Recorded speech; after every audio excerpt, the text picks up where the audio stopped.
Amigos telespectadores da Rede Vida de Televisão e do programa Páginas Difíceis da Bíblia. Nós continuamos com a paixão de Jesus, lentamente, sem pressa para acabar, porque o que me interessa é que os leitores, ou melhor, os telespectadores, façam um bom uso deste programa e o apliquem à vida pessoal e à vida comunitária da igreja também, que celebra a paixão de Jesus cada vez que celebra a Eucaristia. Padre. Com muita alegria, nos encontramos aqui mais uma vez, um programa muito fecundo, onde ajuda a mim e a você, caro amigo, irmão que nos acompanha, a que compreendamos melhor as realidades da Palavra de Deus. Alguma pergunta inicial? Não, por enquanto, temos que continuar o texto. É onde paramos? A prisão de Jesus. Bom, Judas, sobre esta figura sinistra, se inclinaram muitos ao longo destes 20 séculos de cristianismo. Pintores, escultores, escritores, teatrólogos, psicólogos, analistas, teólogos, todos querendo dar uma opinião. O que moveu Judas a fazer o que fez? Mais uma vez, estamos aqui num chão seguro. Jamais inventariam um escândalo deste, que a entregar Jesus foi um dos mais próximos dele. Que foi que fez com que Judas entregasse Jesus? Entregasse Jesus no sentido de apontar aos que queriam pegá-lo às escondidas, para não haver tumulto na multidão lá reunida para a Páscoa, sem barulho algum, mas não sabiam bem aonde ele estava e talvez muitos dos que o foram pegar não sabiam exatamente quem ele era, sobretudo na escuridão da noite. Os evangelistas não nos dizem absolutamente nada a respeito de o movente que levou Judas a fazer o que fez. A melhor resposta é aquela que eu vou dizer com toda franqueza e com toda honestidade. Jamais saberemos com segurança que foi que levou Judas a entregar Jesus. 1000 hipóteses, todas prováveis, mas nenhuma demonstrável. Então, é melhor deixá-las como estão, sem pretender criar mais uma hipótese também indemonstrável. Padre, certamente no programa passado, se não me falha a memória, o senhor fez uma bonita teologia com a palavra entregue, entregar. Judas entregou Jesus ao Sinédrio. Este a Pilatos, Pilatos na cruz, e na cruz o Pai, pela ressurreição. Primeiro Jesus entrega a sua vida ao Pai, e o Pai a recebe, entrega o meu espírito, e dar a vida do Filho para nós. Partindo de Judas, e depois de toda essa explicação ainda sobre a figura do universal Judas, eu, o senhor, o telespectador que nos assiste, nós também podemos nos sentir de algum modo na nossa vida Judas? O mesmo se faz com Adão e com tantos outros personagens bíblicos? Ou claro, não? Claro que na teologia. Claro que historicamente não. Nenhum de nós entregou Jesus. Isto não aconteceu. Nenhum de nós pediu dinheiro para tanto, graças a Deus. Agora, analogicamente, impropriamente, os pecados que cometemos não deixam de ser uma certa covardia nossa e uma certa virada de costas para Jesus, com algo pior. Nós sabemos muito mais a respeito de Jesus do que Judas sabia naquele momento. Com essa ressalva, nós temos bem mais consciência do que ele, do que estamos praticando ou do que já praticamos. Sim, porque bebemos de uma tradição que ele no momento não havia bebido. Nós sabemos bem mais do que ele quem é Jesus. Nesse sentido, posso dizer que o pecado de Judas, analogicamente, passa para todos aqueles que cometem pecados, sobretudo graves. Claro, existem graus de pecados também, não é? A apostasia seria o pior de todos. O desespero da salvação, coisas desse gênero. Agora, Judas, lamentavelmente, foi uma figura que levou o cristianismo a um antissemitismo muito grande. Começa pelo nome. Judas vem de Judá, o judeu. E a igreja, infelizmente, agora não, mas infelizmente no passado, assumiu muitas atitudes antijudaicas.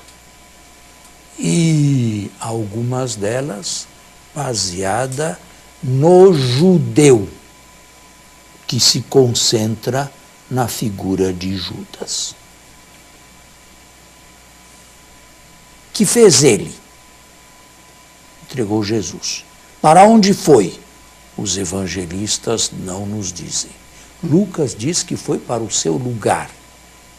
Há exegetas que dizem que foi para o inferno. O seu lugar é o inferno.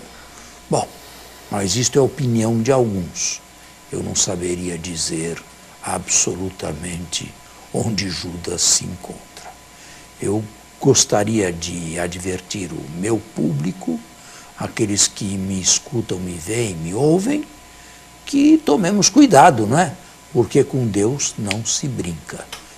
De Deus não se zomba, escreve São Paulo na carta aos Gálatas. Verso 44, voltamos ao 43, para retomar. Não, pode, já o 44 pode 44. O seu traidor dera-lhes uma senha, dizendo: é aquele que eu beijar. Prendei-o e levai-o bem guardado. Tão logo chegou, aproximando-se dele, disse: Rabi, e o beijou. Bem, este beijo de Judas não se encontra em João. Judas em João não se aproxima de Jesus. As trevas não se aproximam da luz e não se misturam com a luz. Judas está estático no Evangelho de João. Aqui, os sinóticos falam de um beijo. Os rabinos costumavam ser rabinos, melhor, os escribas, os fariseus. Rabinos não havia ainda no tempo de Jesus. Os escribas e fariseus, os chefes dos judeus, os mestres dos judeus, costumavam receber beijos de seus alunos, de seus discípulos, ou na mão ou na testa.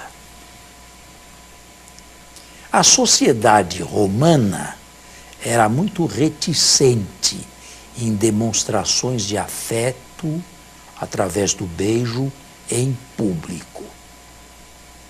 Para ser não demorado neste caso, eu diria que o beijo de Judas resta ou permanece um problema insolúvel do ponto de vista historiográfico.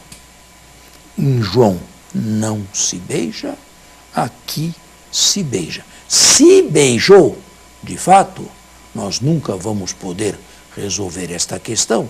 É muito controvertido o beijo de Judas.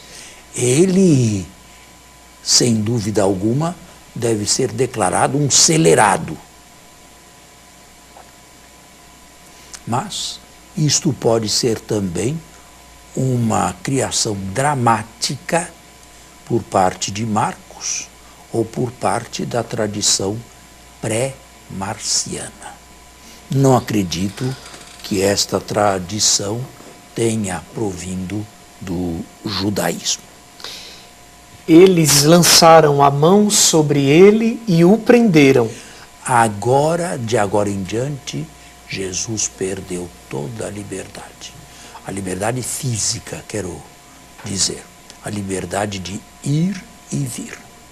Um dos que estavam presentes, tomando da espada, feriu o servo do sumo sacerdote e decepou-lhe a orelha. Padre, no verso 43, o evangelista Marcos nos descreve a presença de homens trazendo espadas e paus.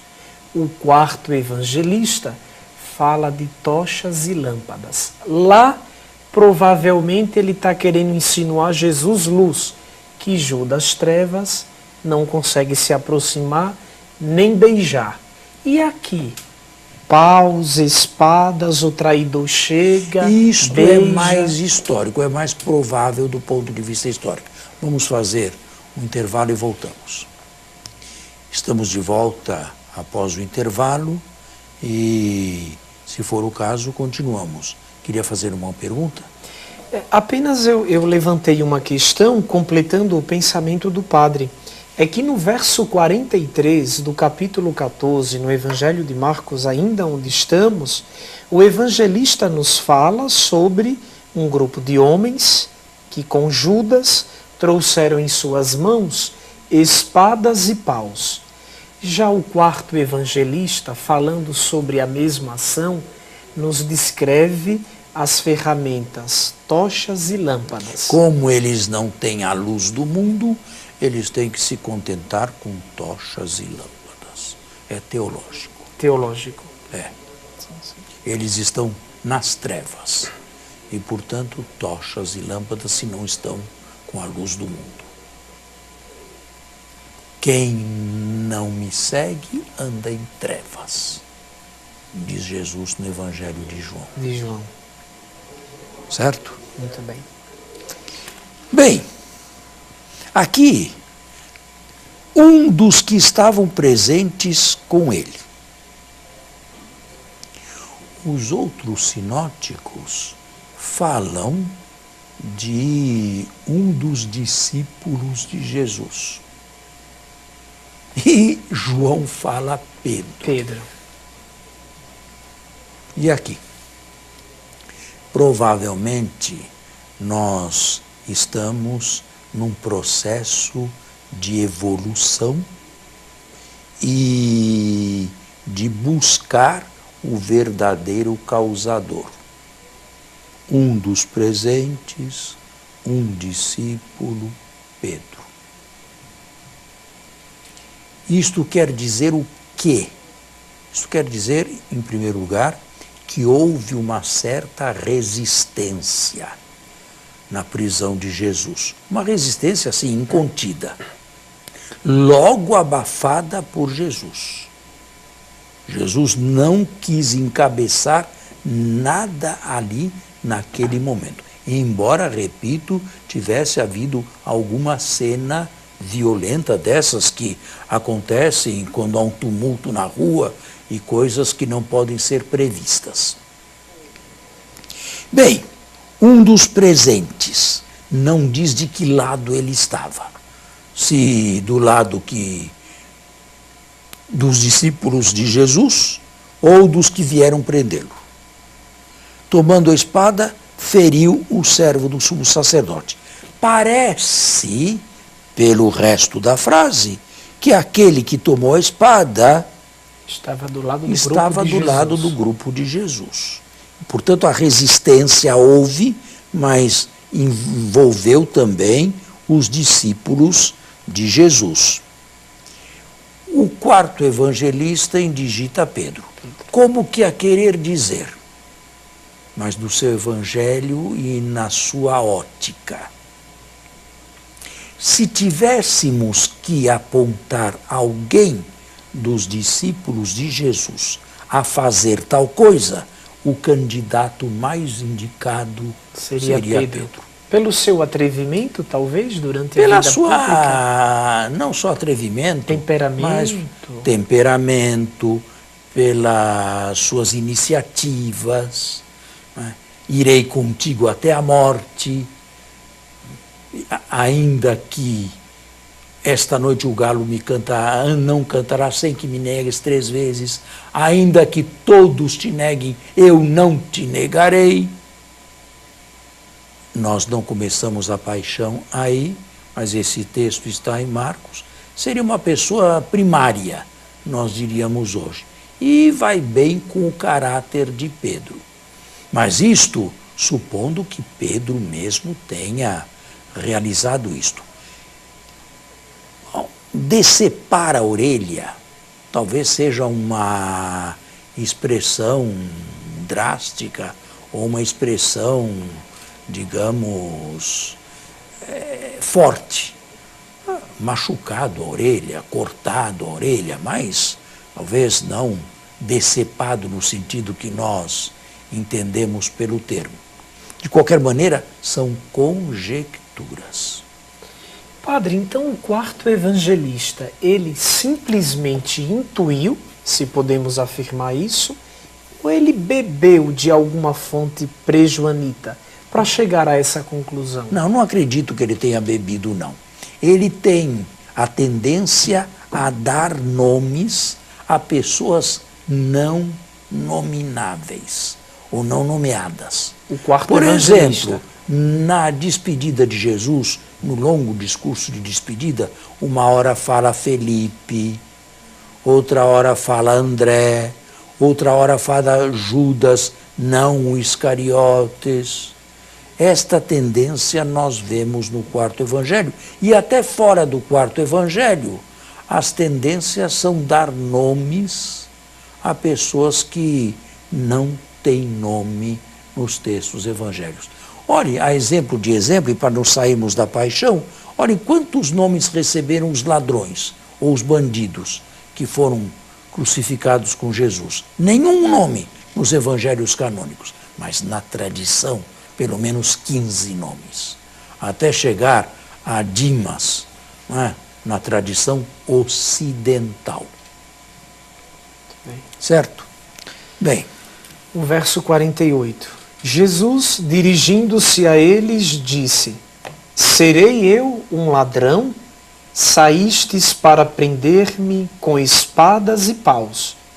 Eu estive convosco no templo, ensinando todos os dias, e não me prendestes. E este é um versículo difícil, porque para Marcos Jesus esteve no templo apenas uma semana.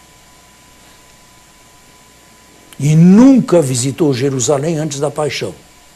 E aqui a coisa Como é colocada... Como é que este Jesus pode dizer que explicava, ou dar a entender que explicou tudo e explicava diariamente, por assim dizer, a sua missão, a sua tradição, a vontade de Deus no templo de Jerusalém?